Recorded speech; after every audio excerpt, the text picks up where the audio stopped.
Persepolis, the story of a return. Chapter 18. The Satellite. In 1991, the year of my marriage, Iraq attacked Kuwait.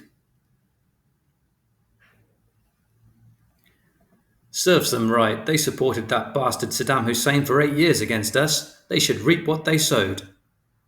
Saddam is overarmed and the Kuwaitis continue to surpass their oil production quota. Let them exterminate each other. Now that Iran has declared itself neutral in this affair, the Kuwaitis are apologizing for having supported our enemy. Soon they'll even come exile themselves here. That's what they did.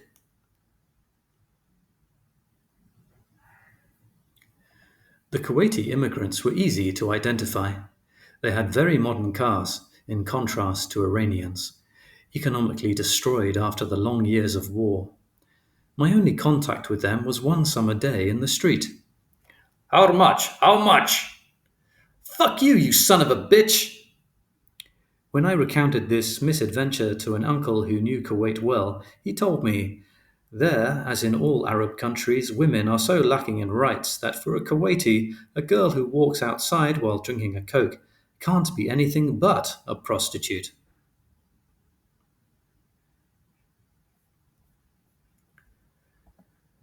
Aside from these little disappointments, we didn't feel at all concerned about the events, even if they were taking place in the Persian Gulf, which is to say, in our backyard.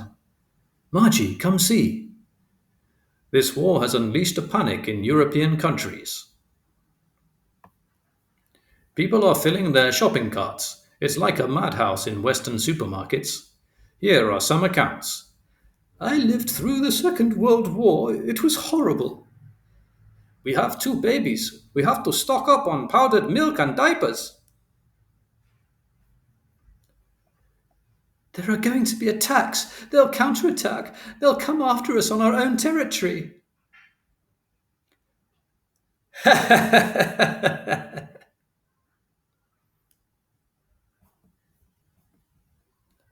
It's crazy. The war is happening 4,000 miles away and they're scared. To think that they have so little to worry about that they are getting worked up about nothing. What are you laughing about? We saw some Europeans terrified by the Gulf War on TV, and Dada and I were saying that they must not have enough of their own problems. Since when have you trusted our media? Their objective consists of making anti-Western propaganda. Don't let it get to you, Mum. The Western media also fights against us. That's where our reputation as fundamentalists and terrorists comes from.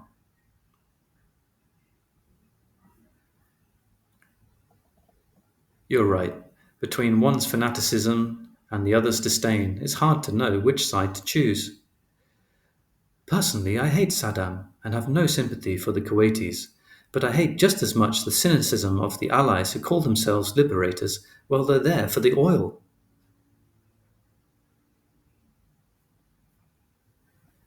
Exactly. Just look at Afghanistan. They fought there for 10 years. There were 900,000 dead, and today the country is still in chaos. No one lifted a finger because Afghanistan is poor.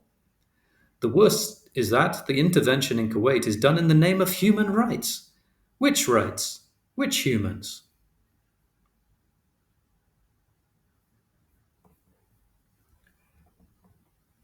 At the time, this kind of analysis wasn't commonplace. After our own war, we were happy that Iraq got itself attacked and delighted that it wasn't happening in our country. Saddam stole my leg from me. I hope they kill him. There's no more war in Iran. Don't care about the rest. Now our economy will finally pick up. My husband is a war martyr. I hope Saddam goes to hell. I'll do my military service in peacetime. I have a heart condition. Happily, we're through with bombs. Down with Saddam.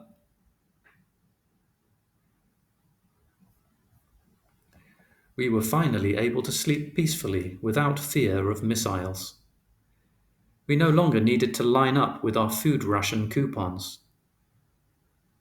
The rest mattered little.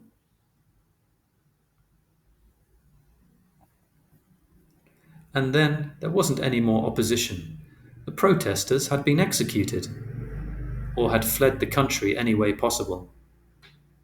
The regime had absolute power, and most people, in search of a cloud of happiness, had forgotten their political conscience.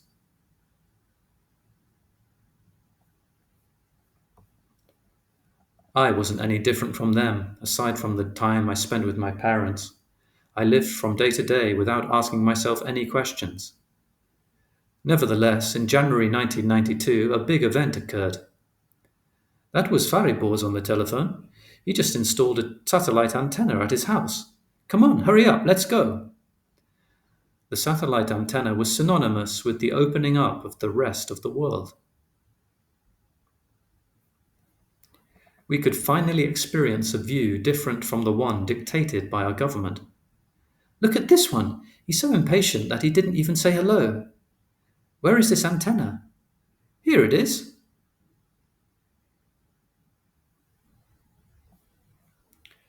We spent the entire day at Faribor's watching MTV and Eurosport. By the end of the evening, our minds were much broader. Soon, this device decorated the roofs of all the buildings in the north of Tehran, the chic neighborhoods. The regime became aware that this new phenomenon was working against their indoctrination. It therefore decreed a ban, but it was too late. People who had tasted images other than those of bearded men resisted by hiding their antennas during the day. Night satellite, day satellite.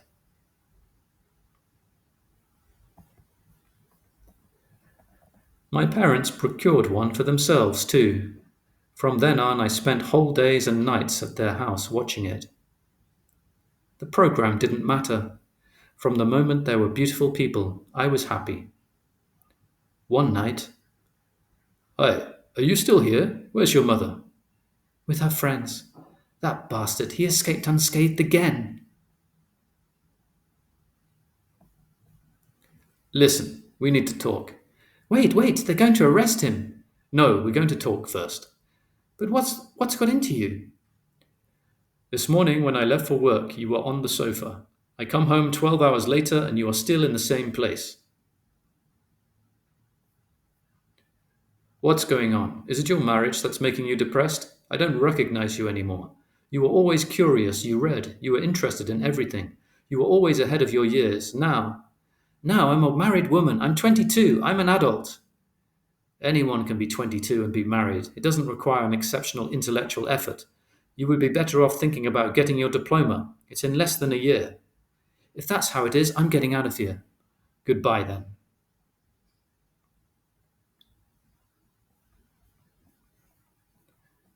My father was right. Anyone could get married. In fact, everyone was getting married. There were those who were marrying Iranians in America in the hope of one day becoming actresses in Hollywood, those who were joining themselves to rich old men, luckier ones with rich young men. There were also some real love stories like that of Nivusha and Ali. And then there was Razor and me. As for the single ones, they were waiting their turn. "Right now, I have three candidates. One is a doctor, but he lives in Iran. The other lives in Los Angeles, but he's super ugly. And the third is very handsome, but poor." If I were you, I'd take all three.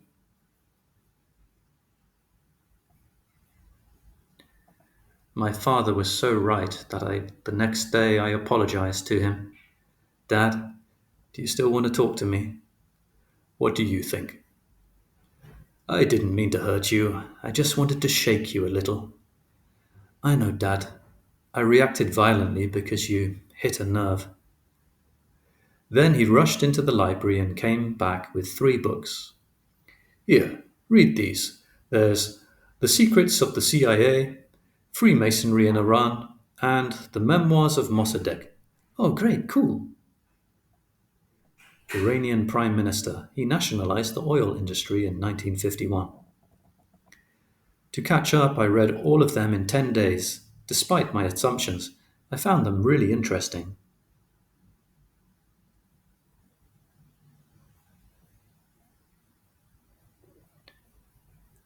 My new spheres of interest brought me into contact with new people, often much older than me. Among them, a certain Dr. M, at whose house all the intellectuals gathered on the first Monday of every month. In a country like ours, with as many resources as we have, it's not right that 70% of the population should live below the poverty line. If Mossadegh had been able to see out his project of reform, Iran wouldn't be finding itself in this situation today. It's the English and the Americans' fault. They're the ones who deposed him by organizing the coup d'etat in 1953. Maybe. But what did we do to stop them? Outsiders would never have been able to achieve their ends without certain Iranian traitors. If we want to reconstruct this country, we have to begin by admitting our own misdeeds. Pushed by my parents, encouraged by Dr. M and his friends, and also a little thanks to myself, I changed my life. Once again, I arrived at my usual conclusion. One must educate oneself.